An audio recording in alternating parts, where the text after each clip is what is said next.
We weren't supposed to find anything. The coordinates came through a scrambled military distress signal, old format, Cold War era encryption. It should have been impossible for anyone to still be broadcasting on it, but the transmission kept repeating, a garbled voice, heavy breathing. Then, "Help us." They woke it. I was part of a 5-man naval reconnaissance team.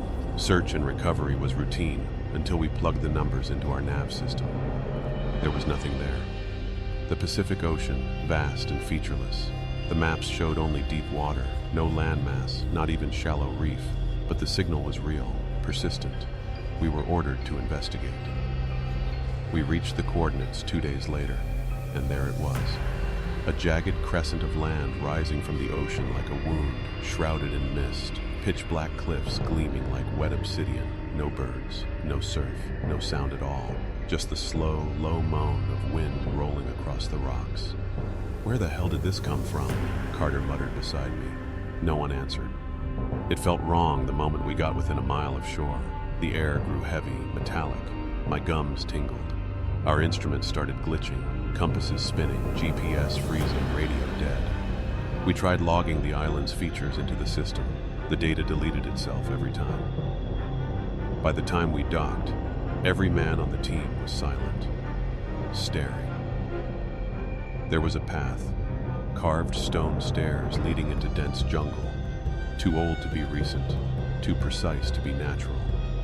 No footprints, no animal sounds, only that smell, salt, rot, and something else. Something like blood. We should have turned back, but we didn't. And I still don't know if we ever truly arrived, or if the island reached out and pulled us in. We docked at the only visible landing, an ancient, half-collapsed pier built from black stone slabs, worn smooth like river rock. There were no signs of rot, yet everything about it felt dead. Even the sea didn't touch it. The waves stopped short, as if repelled. Carter stepped off the boat first. The second his boots hit the stone, the birds in the distance, if that's what they were, went silent. I followed. The moment I touched the dock, my vision narrowed for a split second. A pressure behind my eyes, like something unseen had just looked back at me. "Jesus," Park said, wiping sweat from his brow. "It's like the air doesn't move." The island rose up in ridged tiers of dense jungle. Thick vines, too uniform to be natural, looped around trees with bark like polished onyx.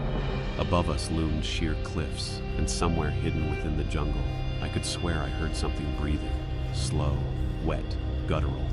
A path led from the pier into the undergrowth, worn stone steps that disappeared into shadow. At the base of the trail, we found a rusted plaque half buried in the earth. The lettering was almost eroded, but Park read it aloud. Project Echo, unauthorized entry forbidden, U.S. Naval Surveillance Site 04, Estranter 1952. No one spoke for a long time. Carter eventually broke the silence. "I thought there were only 3 Echo sites." "There were," I said. "This one's not in the archives."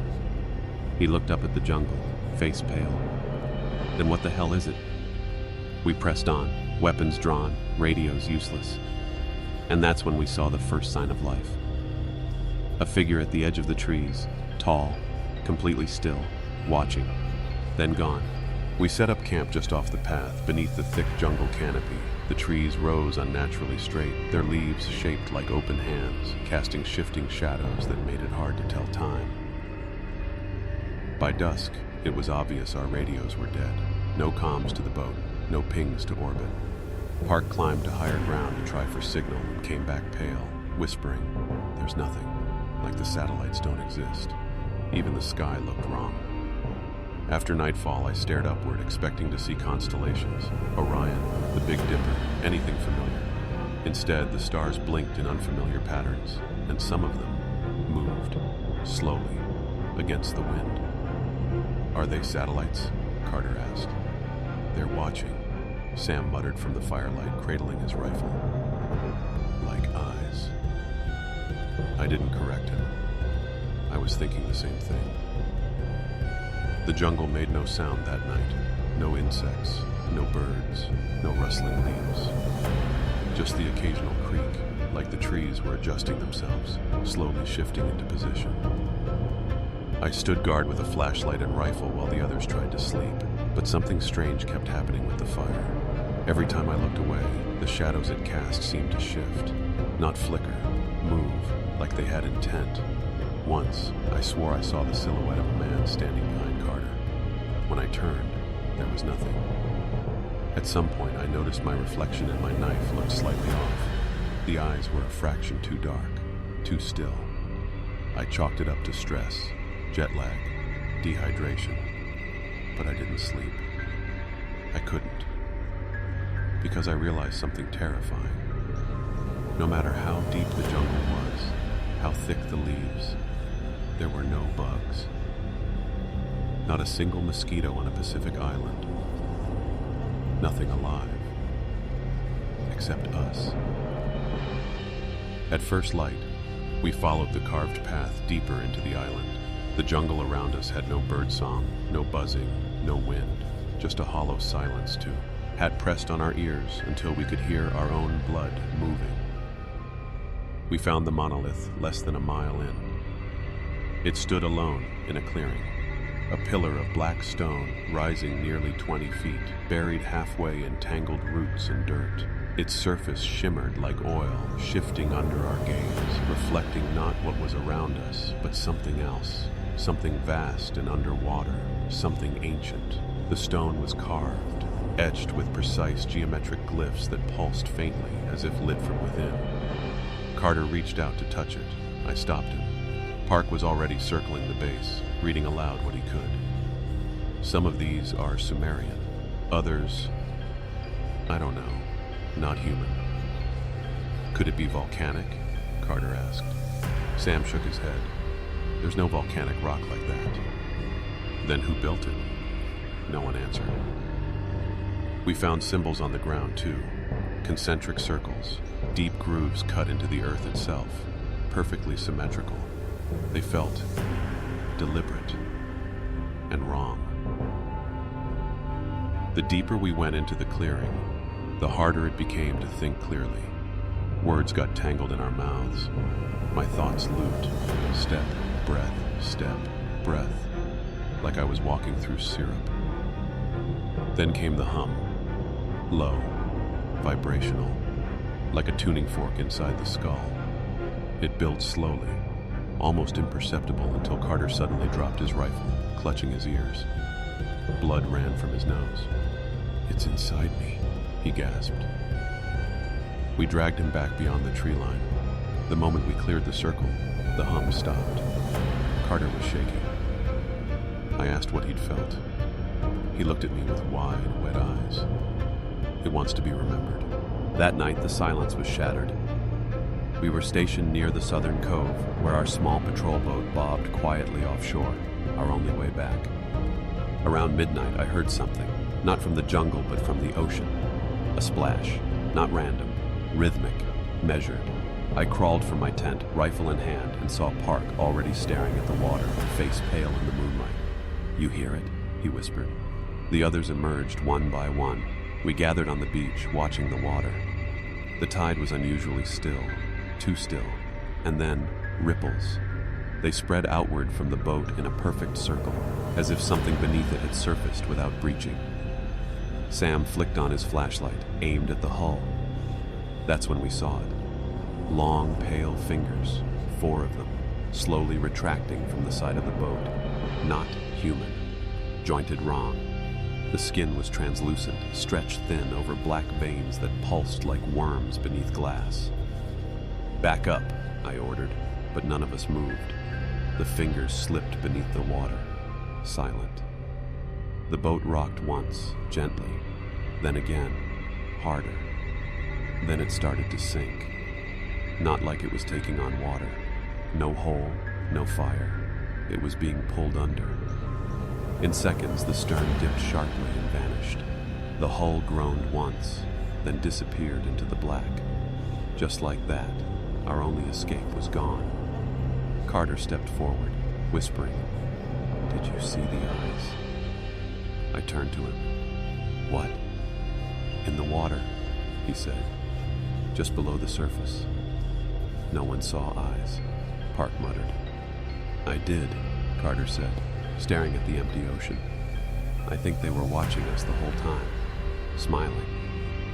The jungle behind us rustled, though there was no wind. Something had waited for the boat to be gone. It was coming now. We found the equipment buried under decades of rot. A rusted-out bunker near the cliffs, half collapsed, choked in vines, the steel door peeled inward, like something had tried to claw its way out. The air inside reeked of mildew, blood, and something sharper, copper, wet pennies on the tongue. Inside were rows of overturned desks, shattered monitors, and reel-to-reel recorders coated in dust. Park powered one of the tape decks with a portable battery. Somehow, it whirred to life. The first tape clicked. Static. Then a voice. Distorted. Panicked. This is Commander Holt. Echo Site 4. We've breached the outer chamber. The monolith isn't stone. It's alive. We think it hears us. Carter and I locked eyes. Another tape. Dr. Morris is gone. Walked straight into it. Said it was showing her mother's face. She laughed when it swallowed her. It didn't chew, just absorbed. The recording fizzled. A long silence. Then whispers, dozens of overlapping voices. Some of them sounded like children. Others sounded like us. Park rewound that section 3 times. The voices weren't playback errors. They were calling our names. Lieutenant Harper, Carter, Sam. The whispering grew louder the longer we listened, and even after we shut off the machine, the sounds lingered, sliding through the walls, down into our teeth. Sam backed away, muttering to himself. I heard my wife. She's been dead 10 years. She asked me to come home. I shut off the power. The room still buzzed. Outside, the sky had dimmed. Not night, but darker than it should have been. We weren't alone in that bunker. Park pointed at the recorder. Those weren't echoes, he said. They were recordings. I swallowed. Of what? He didn't look at me. Of the future. That night, Sam stood guard while the rest of us tried to sleep. I couldn't. The jungle had changed. I could feel it, closer, heavier, like the trees were leaning in just a little more, like the island was breathing. Around 0300, I stepped out of my tent for some air and found Sam crouched low by the edge of the clearing, rifle trained on the tree line. He didn't turn when I approached. I whispered, "You see something?" He nodded slowly. Been there for hours. I squinted into the jungle. At first I saw nothing, just dense black shapes of trunks and leaves swaying slightly despite the still air. Then my eyes adjusted, and I saw it. A figure, tall and impossibly thin, just beyond the trees. Pale, hairless, human-shaped, but wrong. Its arms hung too low. Its skin shimmered like fish scales under moonlight, but dull and dead.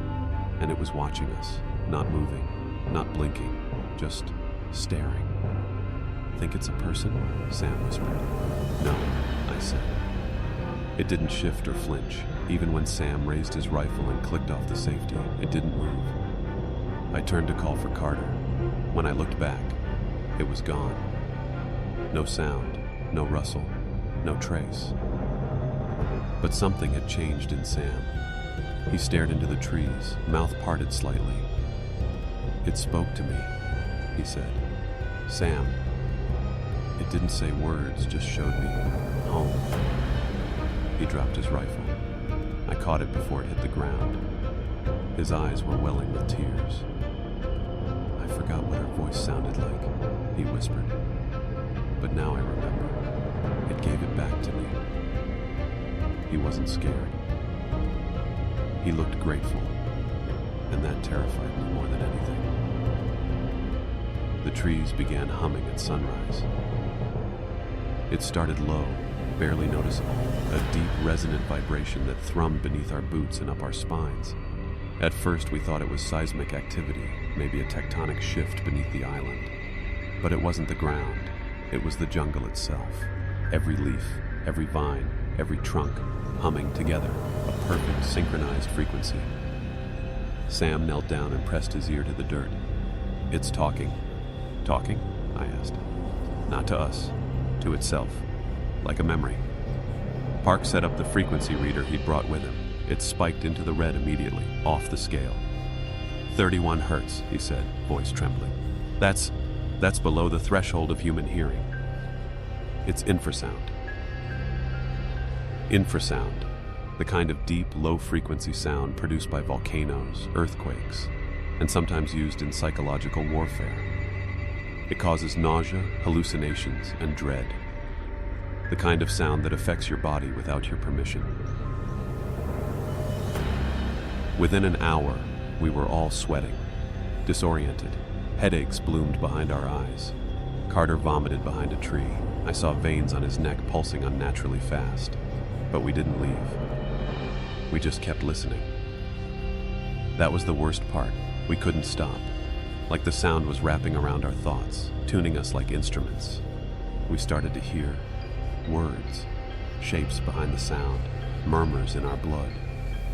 I felt something press against the inside of my skull. Not a presence. A place. Sam spoke without moving his lips.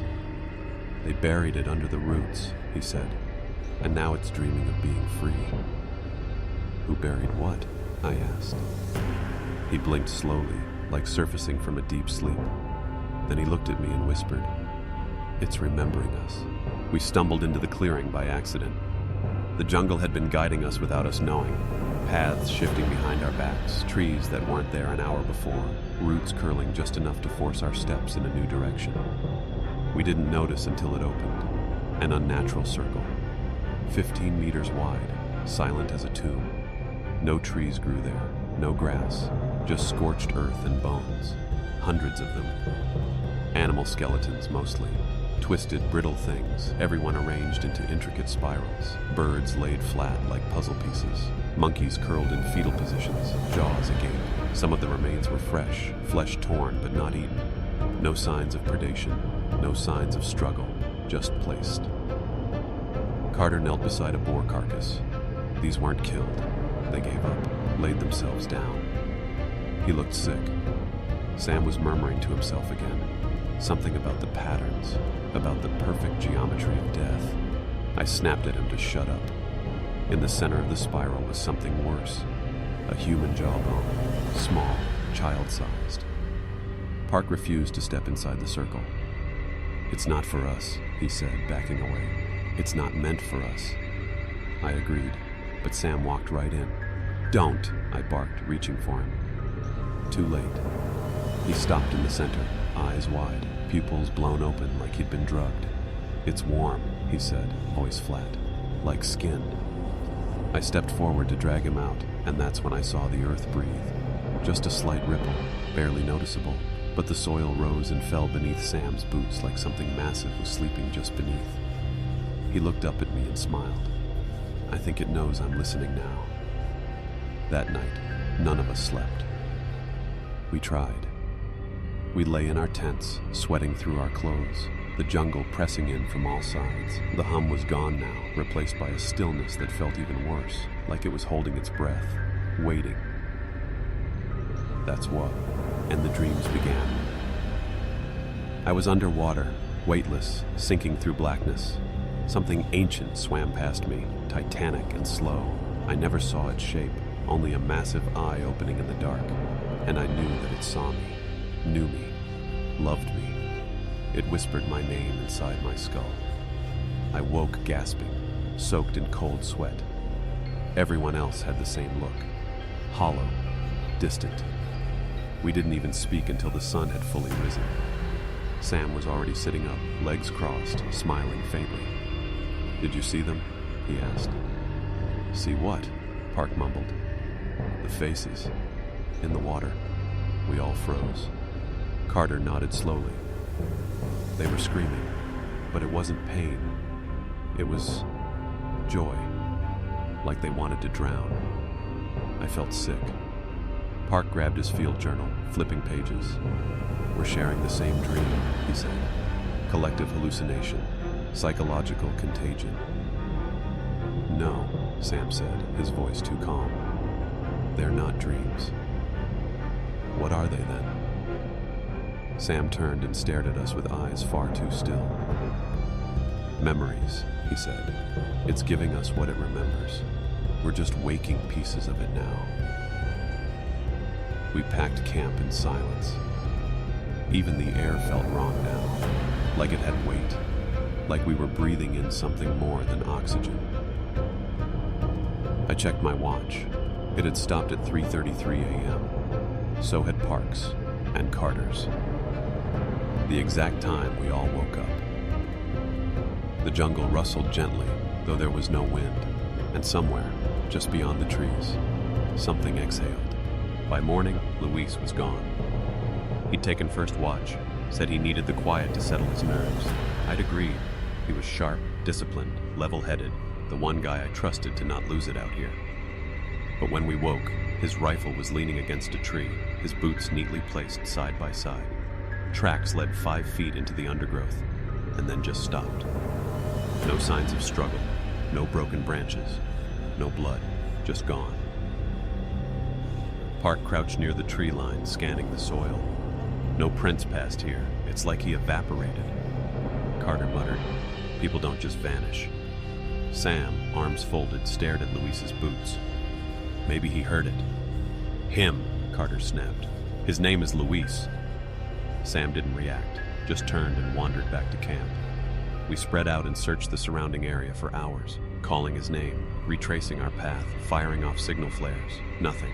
No animals, no insects, no wind. Eventually we found a clearing, another spiral pattern, but not bones this time. Words, dozens of them, carved into the dirt with a finger. In a neat, perfect circle, each word was a name. One of them was Luis's, another one was mine. We didn't speak on the walk back. Even Sam seemed quieter. Later I found something in my pack that hadn't been there before. A small black stone, perfectly smooth, warm to the touch. It pulsed once when I held it, like a heartbeat. I threw it into the trees. Seconds later, I heard it land behind me. I didn't turn around. I just stared ahead and kept walking. That night, I dreamed of Luis standing waist-deep in black water, whispering in a language I'd never heard, but somehow understood. He wasn't asking for help. He was inviting me in. It rose just before dawn. We'd set up camp in a higher clearing, trying to regain elevation after Luis vanished. Park thought maybe we could get a signal up here, see the horizon, get our bearings. Woke before the others. The sky was pale, but wrong, washed out, like an old photograph left in the sun too long. And then I saw it, low on the western horizon. Another sun, black as coal, rimmed in dull crimson, rising slowly in defiance of everything we knew. It didn't emit light, not really. It absorbed it, casting a strange, oily darkness that made the trees look like cutouts against the sky. My breath caught. I couldn't move. The others emerged from their tents one by one, drawn by the same impossible pull. "What the hell is that?" Carter whispered. Park stared through his binoculars, hands shaking. It's not real. It's a projection, a trick of atmosphere. It has to be." Sam didn't say anything. He knelt and bowed his head like he was praying. The air grew colder, and then it began to sing. A deep, subharmonic tone, like a choir underwater. I felt it in my ribs, in my teeth. My vision blurred, my nose bled. I turned to Park. His mouth hung open, eyes rolled back. Carter dropped to his knees, muttering fragments of sentences, like static. Then, just like that, it was gone. The second sun dipped below the trees, swallowed by clouds or something far worse. The sky brightened. Park snapped out of it with a gasp. "We need to move, now." Carter just stared at the sky, whispering, "I think it saw me." He wouldn't explain. That night we burned the rest of our flares, not to signal rescue, just to keep the dark back. We found the cave by accident, half hidden behind a wall of tangled vines near the northern ridge. The air pouring from its mouth was cold, far colder than the outside, and carried the stench of wet copper and mold. Park hesitated at the entrance. "This isn't natural. Look at the shape of the opening." He was right. The cave mouth wasn't random.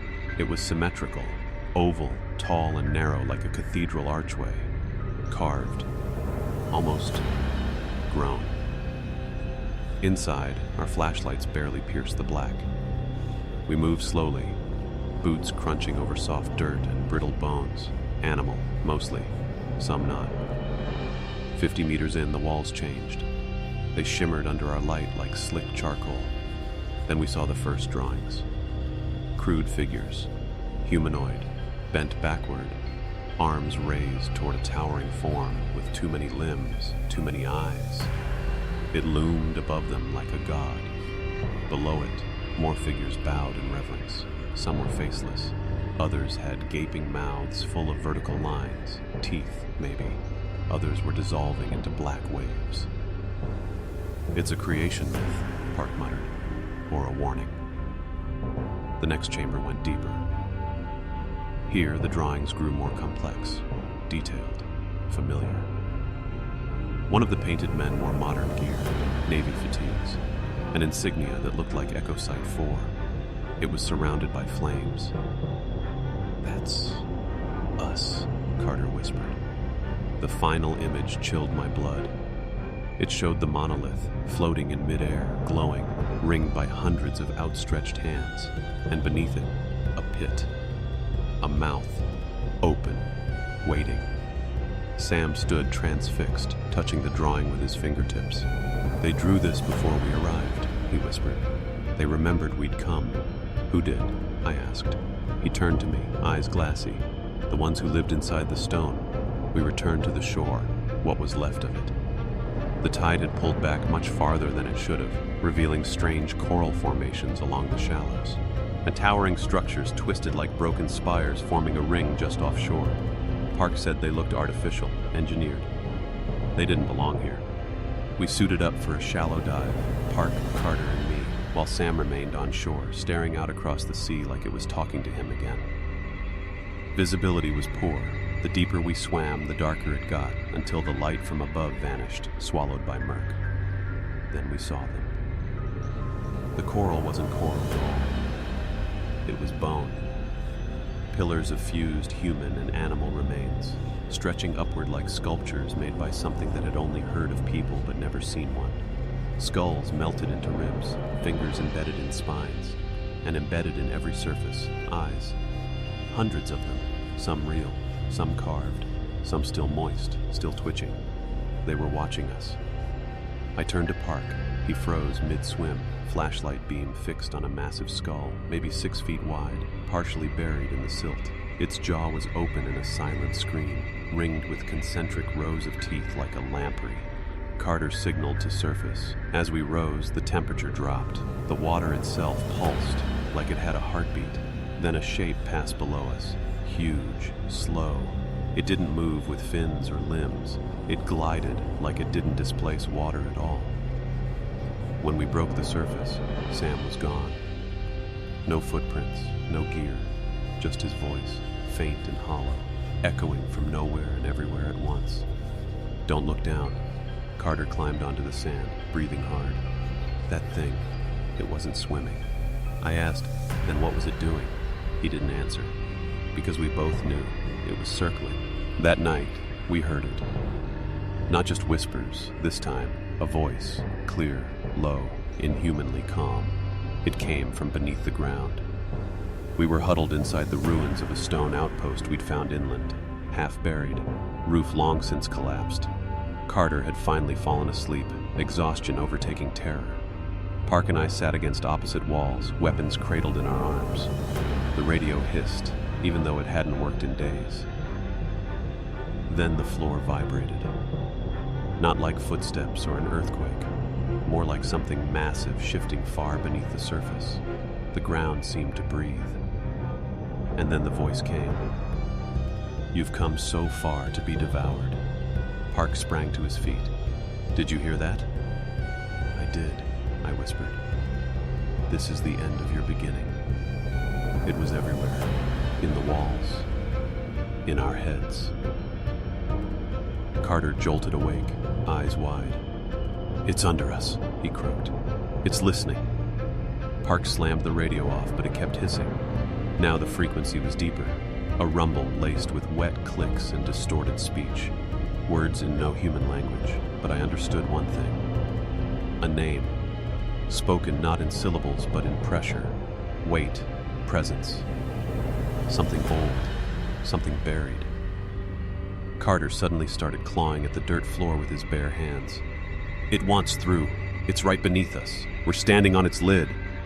Park grabbed him, pulled him back. Snap out of it, man. I saw it in my dream, Carter screamed. A spiral staircase going down forever. I heard my own voice at the bottom, calling me down. We didn't sleep. We packed our gear and left before first light. But as we climbed the next ridge, I looked back at the outpost, and in the shadows of the stone, something looked back. It smiled. At dawn, the sky cracked. Not literally, but something about the clouds was wrong. They moved too fast, spiraling above the monolith like a cyclone, but there was no wind, no storm, just rotation. Park said it looked like satellite time-lapse footage, except it was happening in real time. Carter wouldn't speak. He just stared at the sky, lips moving silently like he was praying or translating. We set up temporary camp near a cluster of basalt pillars on the island's eastern cliffside. The rocks there had strange grooves like claw marks etched deep into the stone, as if something massive had climbed up from below, scraping as it came. There were bones scattered among the rocks, human ones, some old, some disturbingly fresh. One femur had gnaw marks on it, rows of tiny, needle-thin teeth, not animal, not even close. Park found a half-buried military dog tag. It wasn't from our team. The name was worn smooth, but on the back was a single word scratched in with something sharp. Awake. Carter finally spoke. He pointed up at the sky and whispered, "It's not the island that doesn't belong. We don't." We asked what he meant, but he just shook his head. Then a boom echoed from inland, deep, resonant, like a massive stone door slamming shut. The clouds above twisted tighter. The monolith in the valley began to glow again. But this time, it wasn't just light. It was pulling. The air bent. The sound flattened. And in the distance, we saw a flock of birds rise and then freeze midair, held in place, twitching like marionettes with cut strings. Then they dropped, all at once, dead before they hit the ground. Something was coming awake, and it was hungry. That night, the fog rolled in thick, unnatural, impenetrable. It wasn't the usual ocean mist. It came from the center of the island, bleeding outward like smoke from an open wound. We stayed close to the campfire, rifles within arm's reach, eyes straining into the whiteness beyond.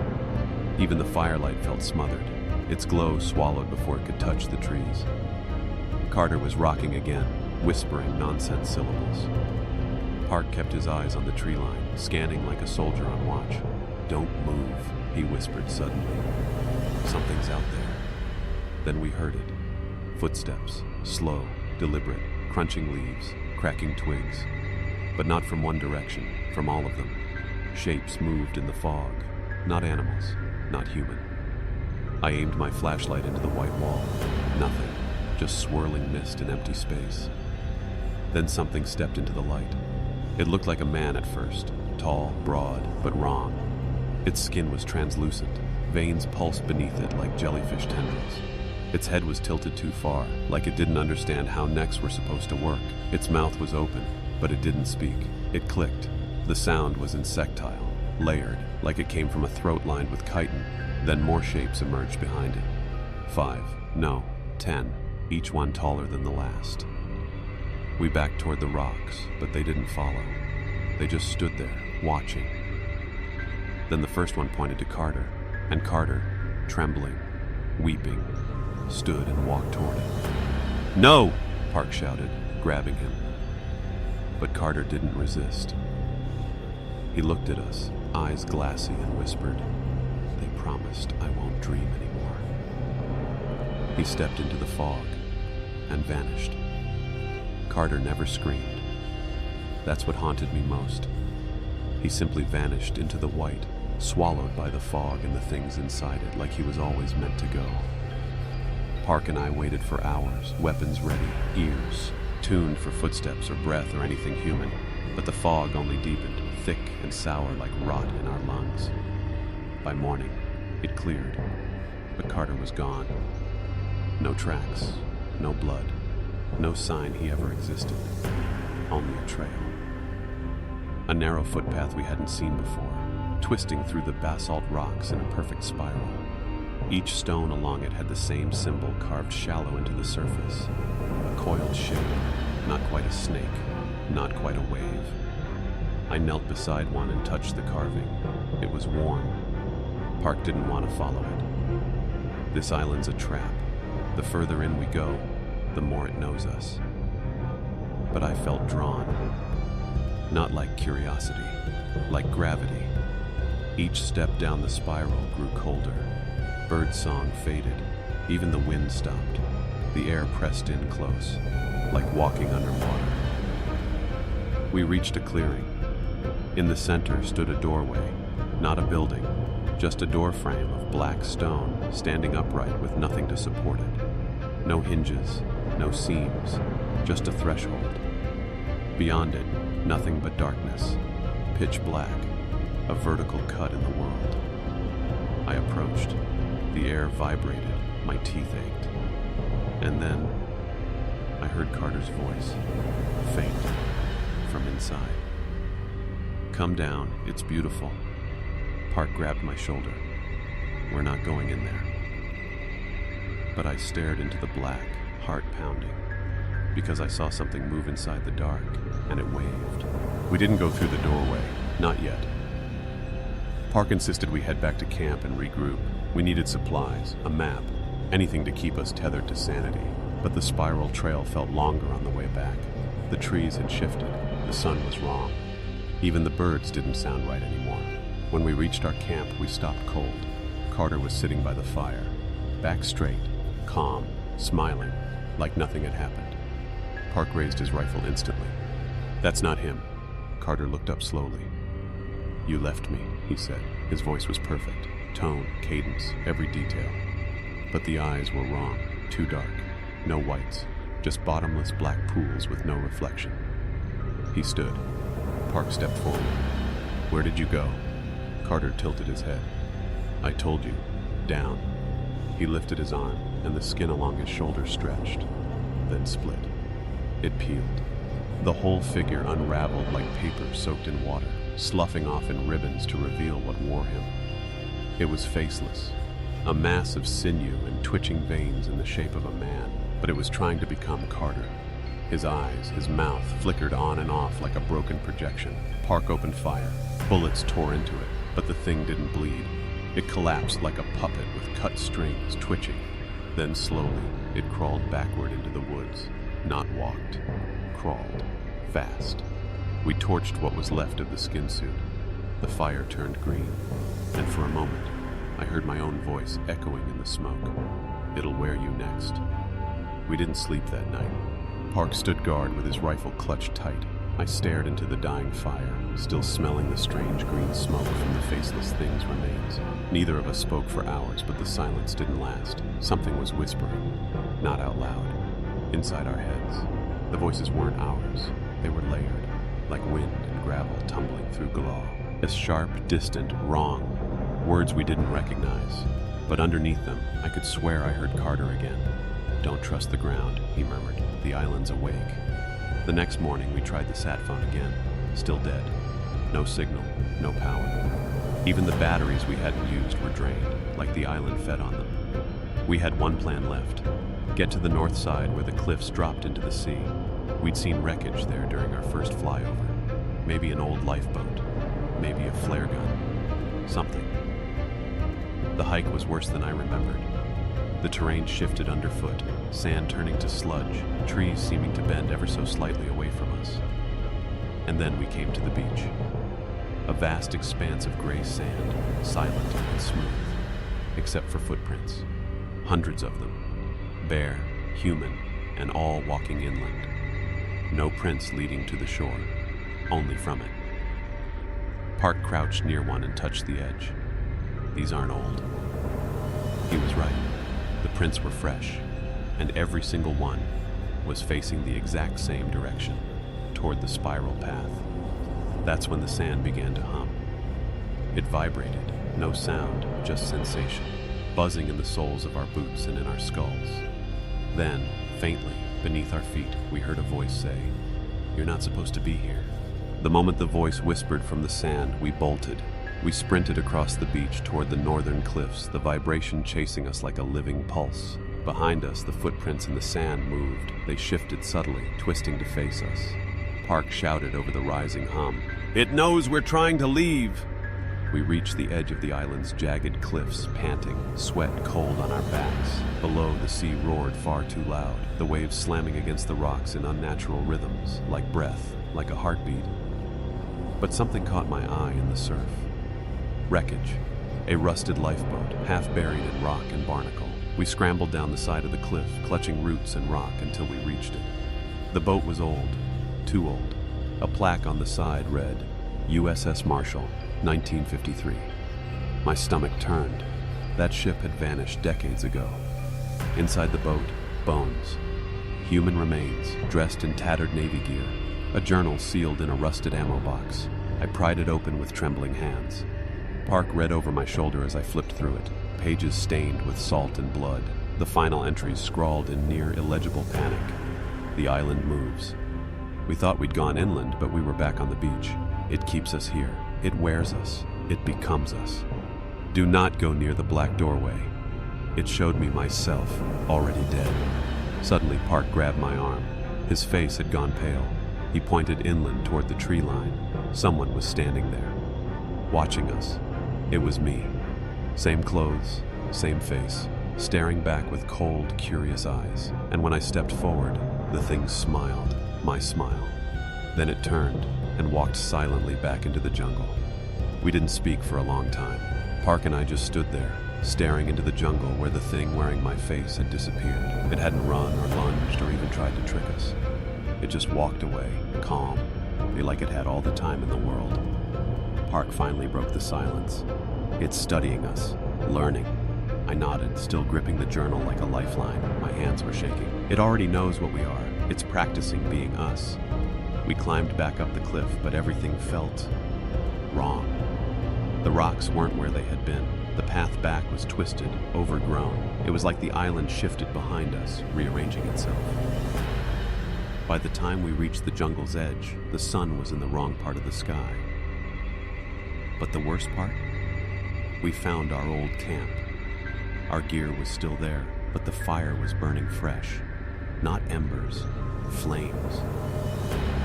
And sitting at the edge of the fire pit, sharpening a rusted machete, was Carter. Again.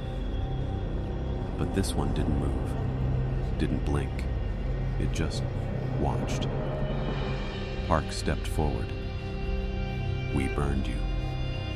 The Carter thing slowly looked up. "That one didn't last," it said in my exact voice. "This one's better." It smiled, mouth too wide, teeth not quite right, and its flesh began to shimmer like heat over asphalt. Faces rippled across it, Carter, Park, even my own, morphing in and out as though trying on masks. I raised my rifle, but Park grabbed my arm. "Don't shoot. That's what it wants. Noise, panic." So we backed away. And the Carter thing didn't follow. It just kept sharpening the blade and smiling, watching, waiting, learning. And somewhere deep inside me, something whispered, "Soon, it won't need you anymore." That night, we didn't sleep. We hid inside one of the old outposts, concrete walls, rusted shutters, and a door we could bar. It wasn't much, but it was all we had. We pushed crates against every window and locked ourselves inside with only one flashlight and the journal. Park sat across from me, rifle across his lap, staring at the flickering beam of light bouncing off the wall. "Why us?" he whispered. The question hung heavy. Outside, the jungle wasn't quiet. It was alive, but not in any natural way. The calls of birds were just slightly off. Rhythms were stilted, notes out of key. Then came the footsteps, hundreds of them, moving in circles around the outpost. None ever approached the door.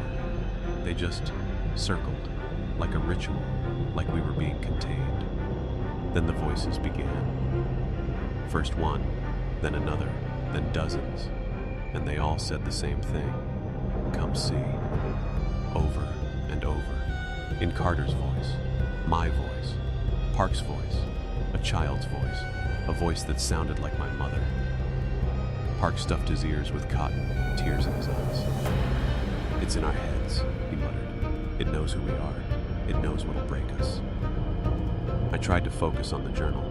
The last page had a crude, hand-drawn map, scratched into the paper like the author was running out of time. At the center, a black symbol that made my stomach churn just looking at it. It wasn't a place. It was a warning. Scrawled beneath it, the heart of the island is hollow. Beneath it, it dreams. Do not wake it. Then the flashlight blinked out, and from the darkness, a voice right next to my ear whispered, "You're already inside it." We left before dawn. The outpost felt smaller in the morning, like the walls had moved in during the night. The air was heavy, wet, metallic, and the ground trembled subtly beneath our boots, as if the island had begun to breathe. We didn't speak. Words felt dangerous now, like falling. At the journal's map, the crude line curved south, deeper into the jungle where the trees grew impossibly tall, knotted like veins. The deeper we went, the quieter everything became. No birds, no wind, just the distant, low thump-thump beneath our feet, like a heartbeat rising from the earth. We found the black stone around midday. It jutted from the ground like a fang, polished obsidian, carved with symbols that bent the light around them. It wasn't natural. It wasn't human. I reached out. Park grabbed my wrist. Don't. That's not stone. That's bone. And he was right. It felt warm, like skin under sunlight. The symbol in the journal matched what was etched into its surface. This was the place. I knelt, brushing away thick moss and dirt. Beneath it, a hollow formed, a vent or tunnel sloping down beneath the jungle floor, hidden for who knows how long. It reeked of copper and something else, decay so ancient it was sweet. We stared into the darkness, and the darkness stared back. Then came a sound, soft, wet, rising from below, whispering. Not in English, not in anything human, but I understood it. A voice I'd never heard but instantly recognized whispered my name. Not loud, not through air. Inside me. You're close now, just a little deeper.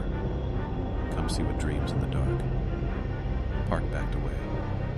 We need to go. We can't go in there. But I already knew. We were going in. Because whatever was down there already knew we were coming. The entrance yawned open before us, breathing slow gusts of humid air like the exhale of something ancient. Park begged me not to go, but it wasn't a choice anymore. Something was calling me, not like a sound, but a memory I couldn't place, like I'd been here before, in dreams I'd forgotten. My feet moved on instinct, hands brushing the moss-covered stone. Every nerve screamed against it, but I kept going, and Park, loyal to the bitter end, followed. The descent was steep, the air thickening with each step. Roots dripped from the ceiling, slick and pulsating like tendrils. The walls were etched with the same spiral symbols we'd seen on the stone. They seemed to move when we weren't looking directly at them. Our headlamps began to flicker. Still, we pushed deeper. The tunnel opened into a chamber, and there, suspended in the center, was something alive. It was huge, veined, black, pulsing like a heart. It hung mid-air, as if cradled by invisible threads. All around it were bones, human and animal, twisted into unnatural shapes, kneeling in worship.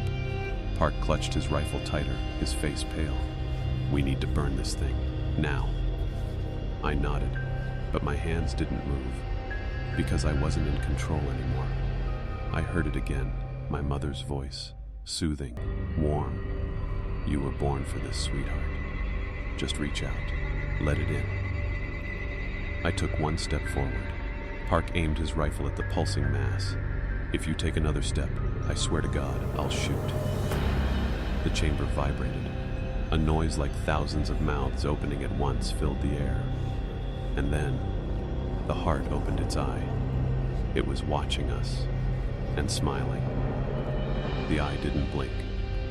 It studied us, huge, vertical, and slick like a serpent's. Within it, shapes moved. Glimpses of cities drowning, forests burning, skies choked in ash. Memories that weren't mine, or maybe they were. I couldn't tell anymore. Park whispered, "It's not just alive, it's conscious." The air trembled with that low, guttural hum again. Not sound, not quite. More like a presence pressing against the inside of your skull. "You came to me in pieces," the voice coiled in my head, "but you were always mine." Park dropped to his knees, clutching his ears, eyes squeezed shut, blood leaked from his nose. "Make it stop." The symbols on the walls pulsed faint red, as if in sync with the entity's heartbeat. And then it began to sing. No melody, just vibrations, frequencies that rippled through my chest and into my bones. Images bombarded me. A research crew from 1973, eyes hollow, walking into this very chamber and never walking back out. The storm that revealed the island, fabricated, allure. And finally, me, standing right here, over and over, 1,000 lives replayed like a broken loop. I was meant to come. I reached for the eye. It blinked once, slow, deliberate. Park screamed, "Don't touch it!" and fired his rifle. The bullet never hit. It stopped midair, dissolving into ash. The echo of the shot was swallowed by the chamber itself. Then the walls began to pulse, contracting like lungs. The island was waking up. Park grabbed my arm, eyes wild. "We need to get out, now, before it finishes waking." But the tunnel behind us had closed. The stone had sealed shut. And in the dark, the walls began to whisper. The walls whispered, not with voices, but with memories. Mine. Park and I stood frozen in the pulsing dark as tendrils of sound slithered from every crevice. I heard my father's last phone call, the sound of rain the night I got my first scar, the exact rhythm of my breath when I found the beacon on the beach. The island knew everything. Park was losing it. He backed into the wall, trembling, repeating, "Not real, not real," over and over. But the moment he touched the stone, it responded. A ripple traveled across the surface, like it was breathing beneath his palm. His pupils dilated. He went rigid. "Park?" He turned to me slowly, too slowly. His expression wasn't his. His voice wasn't his. "We are not trapped. We are invited." The thing wearing his face smiled. I backed away. "You're not him." He stepped forward, eyes jet black, hands open in mock comfort. "He's resting now. The vessel must be quiet before it is filled." The eye in the center of the chamber blinked again, like it approved. I ran. The ground beneath me rippled like liquid. The air turned hot and metallic. I clawed at the walls, but they curved now, seamless and smooth. No cracks, no seams, no way out. I heard footsteps behind me, heavy, purposeful. "Stop running," the voice crooned behind me. "The island chose you. We all did." I turned a corner and ran straight into a mirror, but it wasn't my reflection staring back. It was me, but different. Eyes hollow, skin pale, smiling that same too-wide grin. She leaned forward from the other side of the glass. "It's your turn to become." And the mirror began to crack. The mirror splintered with a sound like bones breaking underwater. I stumbled backward as shards exploded into the air, but they didn't fall. They hovered, suspended mid-flight, each one spinning slowly, catching the dim glow of the chamber's pulse. From each piece, a version of me stared back, different in subtle, horrifying ways.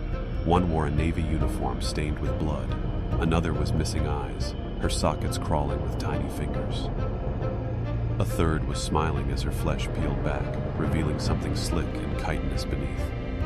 The island wasn't showing me visions anymore. It was offering replacements. I turned to run and collided with Park, or what used to be Park. His skin now shimmered slightly, like oil on water. His mouth didn't move when he spoke. "You're fracturing. The more you resist, the more pieces we'll make." I shoved past him and ran. The tunnel I'd come through was gone, but the island offered a new path. A spiral staircase, carved from bone-white stone, descending into blackness. I hesitated, and that's when the whispering began again. Only this time, it wasn't memories. It was commands. Join. Shed. Become. The staircase pulsed beneath my boots with each step. The deeper I went, the louder the whispers became, layered, overlapping, different voices, all mine.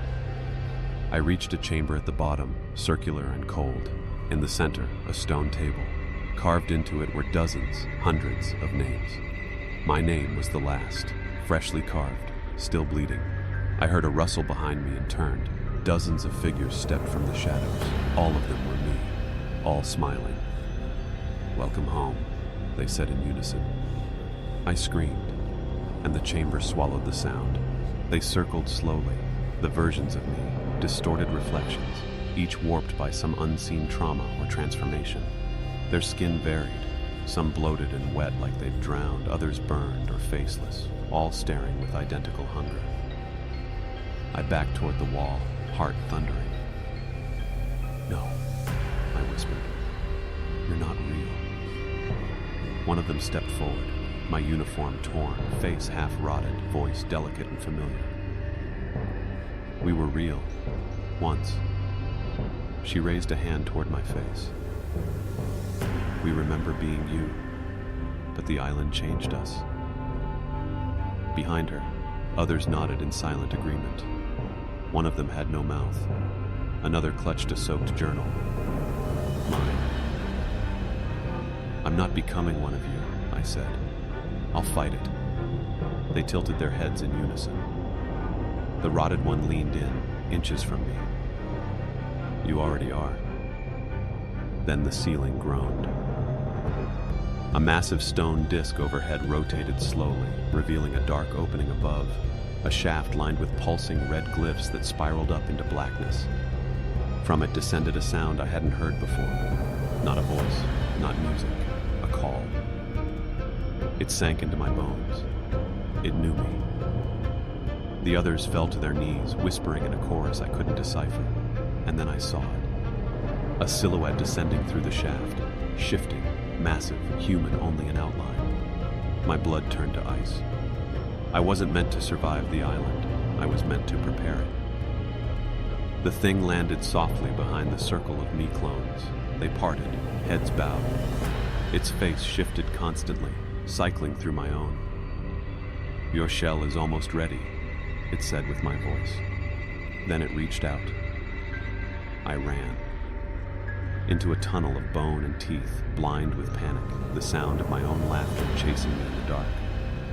I ran until my lungs burned, until I collapsed in a tunnel so tight I had to crawl. The walls were slick, fleshy, and pulsed faintly like the inside of a throat. With every drag of my body forward, something breathed around me. I didn't care. I just needed to get away from the thing wearing my face, from the others. Eventually, the tunnel opened into a chamber, vast, circular, alive. Its walls were covered in sacs, transparent gelatinous pods, each containing a human form, dozens of them, all in various states of transformation. One twitched violently as I passed. The face inside pressed to the membrane. It was me. My mouth moved inside the pod. No sound escaped. Another pod bulged with shifting limbs. A long arm with too many joints slapped against the wall of its prison. I stumbled back, nausea choking me.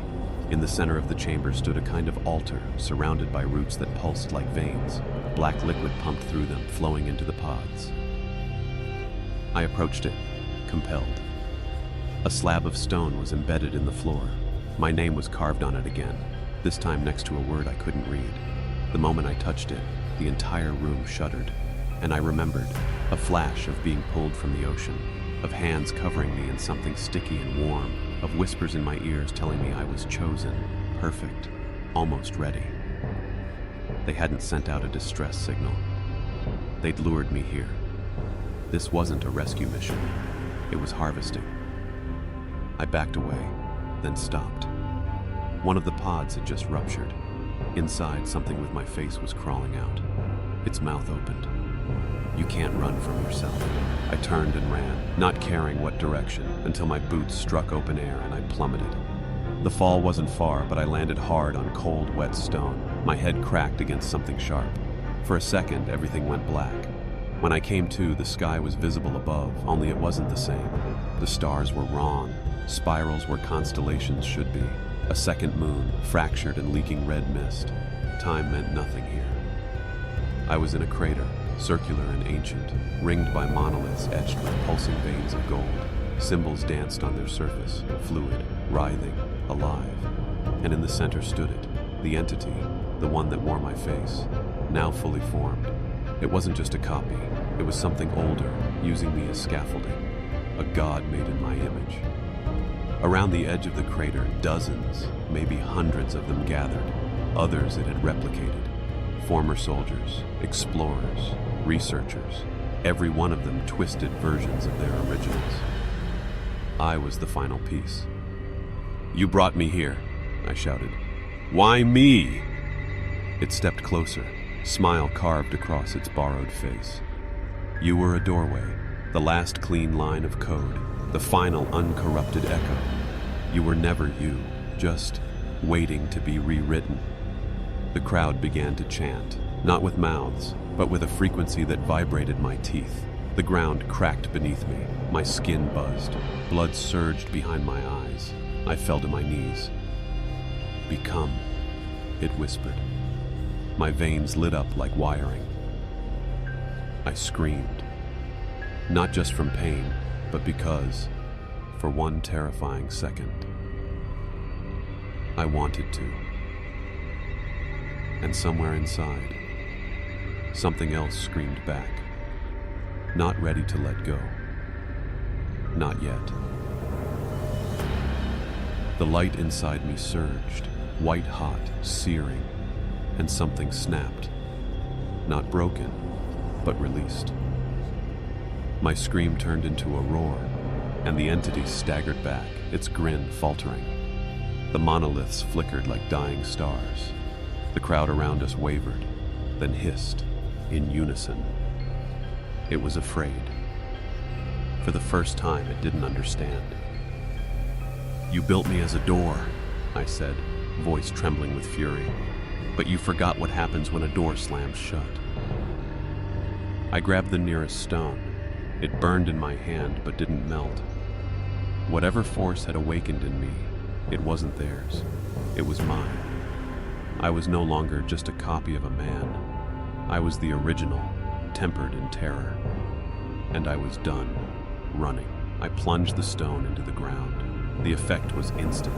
The earth trembled, the gold veins flared, and the symbols on the monoliths froze, no longer flowing, but cracking. One after another, the monoliths exploded into shards of obsidian and bone. The entity let out a shriek that wasn't human. Its form flickered, my face replaced by 1,000 others, flickering like a corrupted signal. "You're not a god," I said. "You're a parasite." I rushed it. We collided. My hands met its skin, cold, elastic, impossibly dense. It clawed at my mind, tried to dig in, tried to overwrite me again, but I fought back with everything I had. Memories, pain, truth. We tumbled into the void it had crawled from, a pit beneath the altar, a place that hummed with unfinished code and discarded versions of reality. And as we fell, I held tight. Because if this was the end, I was taking it with me. We fell for what felt like forever, through layers of space that tore like paper, past broken landscapes that pulsed and shimmered like dying stars. The void wasn't empty. It was filled with fragments of other selves, other timelines, each moment brushing past me like a whisper in my own voice. The entity writhed in my grip, its features fracturing, flickering, still wearing my face, but now distorted. I could feel it slipping in and out of form, trying to phase through me to escape, but I held on. "You don't get to rewrite me," I spat. We crashed into the bottom, or maybe not the bottom, just a place where motion stopped. It was a chamber made of memory. My childhood room, the barracks, the cliffs, the beach on my first day here, all blended, folded into one another like broken puzzle pieces forced together. And it stood before me again. We were alone. "You think you're real?" it said. "You're just a memory-wearing skin, a leftover." "No," I said. "I'm the one thing you can't fake. The part that says no. The part that remembers who I am." It lunged. But this time, I didn't resist. I let it hit me, let it enter, let it try to consume me. Because I had something it didn't expect. I had limits, and it had never lived in a world with rules. My thoughts turned into a cage, walls of memory, anchors of truth, every scar and wound a lock on the door. It thrashed inside me, but I tightened around it, forcing it into the center of myself, and held it there. If it wanted to wear me, then it would burn in me. I felt it clawing, biting, tearing through thoughts, stripping away memories like wet paper. It screamed with my voice, begged with my mother's. It tried everything. But I didn't let go. I remembered the first time I stood on this island's beach, the scent of salt and rot in the air, the black surf slapping against the shore like something breathing. I remember. Read Private Lewis's nervous laugh, Lieutenant Gray's haunted eyes, the old man's last words. It doesn't want the world. It wants to replace it. The entity coiled tighter. I saw visions of what it had done, worlds rewritten, timelines shredded, people hollowed out until only their shapes remained. It was pure anti-narrative. It didn't exist to be known. It only existed to erase. But it had made one fatal mistake. It gave me the fire. I reached into that last spark, the unknown code it had accidentally awakened inside me, buried in my DNA like a sleeping virus, and lit it. The chamber screamed. Reality around us folded in, turning inside out. My skin boiled. My thoughts caught fire. But I kept holding. The entity shrank, its face crumbling, its voices splintering, each version of me at war collapsing into ash. "You made me your door," I whispered. "Now choke on the key." I felt it dissolve, not destroyed, but contained, locked inside the box I had become. The island was the lock. I was the seal. Light exploded outward. When I opened my eyes, I was lying on the beach again, alone. The jungle behind me silent. The altar gone. No bodies, no monoliths, only the wind, and the sea, and my heartbeat. I was still me, but I wasn't alone anymore. Something inside me was still breathing. The island looks different now. It's quieter, not peaceful, never peaceful, but still, like something ancient has gone back to sleep and the trees are afraid to wake it. I've been walking the shoreline every day. The beach never ends. It curves in directions that don't make sense. The sun rises in the west sometimes. Stars rearrange themselves while I sleep. Time flows strangely. My beard doesn't grow, but my boots rot. I haven't seen another soul since I sealed it away. But I feel them. Their shadows pass behind trees that shouldn't be there. Their footsteps echo from empty bunkers. I smell Lewis's tobacco, hear Gray's boots on gravel. They're not ghosts, not hallucinations. They're echoes, and I'm not sure if I'm the last survivor or just another one of them. I talk to myself now. It helps. I keep a journal, even though the pages go blank if I stop looking at them. I tried building a raft, but the ocean rejects me. It curls back, laughing, each wave spelling out, "Stay." I understand now. I'm not trapped here. I am the trap. Whatever the entity was, it's not gone. It's dormant, contained, feeding slowly on the fabric of the island, shaping it with its hunger, warping it into a kind of waiting room between worlds. and I am the gatekeeper. My body is the key. I can feel the pull sometimes. When I sleep too deeply, I dream of other Earths, wrong ones, empty ones. Places where the sky is flesh and the people wear their faces inside out. It wants out.